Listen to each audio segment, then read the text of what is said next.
Cuaca hujan lebat dibarengi dengan petir saat upacara penurunan bendera HUT Kemerdekaan RI ke-79 tahun 2024 tingkat Kota Subulus Salam tetap berlangsung hikmat.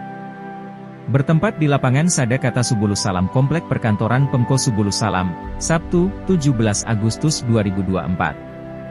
Dandim 0118 Subulus Salam Letkol Infantri UN Wahyu Nugroho selaku Inspektur Upacara mengambil kebijakan cepat melihat situasi yang rawan bagi peserta upacara untuk mempercepat penurunan bendera. Selaku perwira upacara, Pasi Pers Kodim 0118 Subulus Salam Hengki Sri Rahman melapor bahwa upacara penurunan bendera HUT Kemerdekaan RI ke-79 tahun 2024 tingkat Kota Subulus Salam siap dimulai. Dan unit Intel Kodim 0118 Subulus Salam Letda CKI Asep Supriyatna selaku Komandan Upacara memberi penghormatan dan melapor. Komandan Pasukan Pengibar Bendera Taufik SHKBO Satres Narkoba Polres Subulus Salam. Di bawah guyuran hujan lebat pasukan pengibar bendera merah putih dengan sigap dan penuh semangat menurunkan bendera merah putih diiringi lagu Indonesia Raya.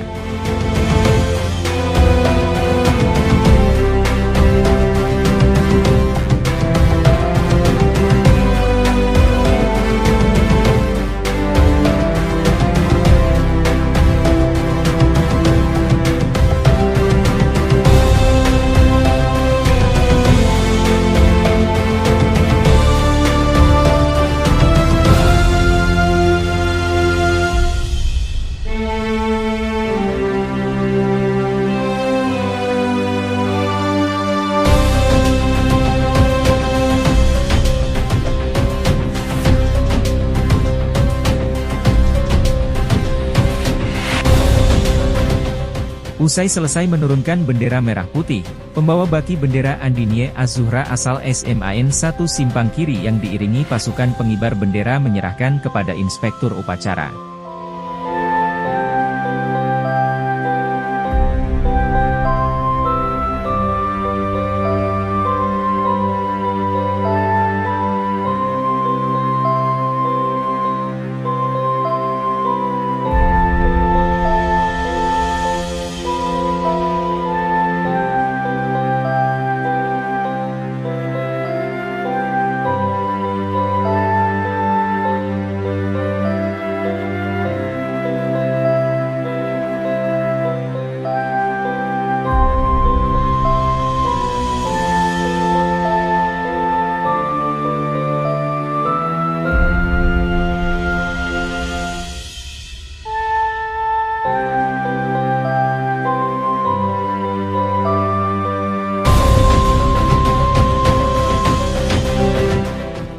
Turut hadir PJ Wali Kota Subulus Salam Ashari SAG MSI dan istri, Kapolres dan istri, Kajari dan istri, Ketua Mahkamah Syariah dan istri, Sekda, Wakil Ketua MPU Kota Subulus Salam dan pejabat lainnya.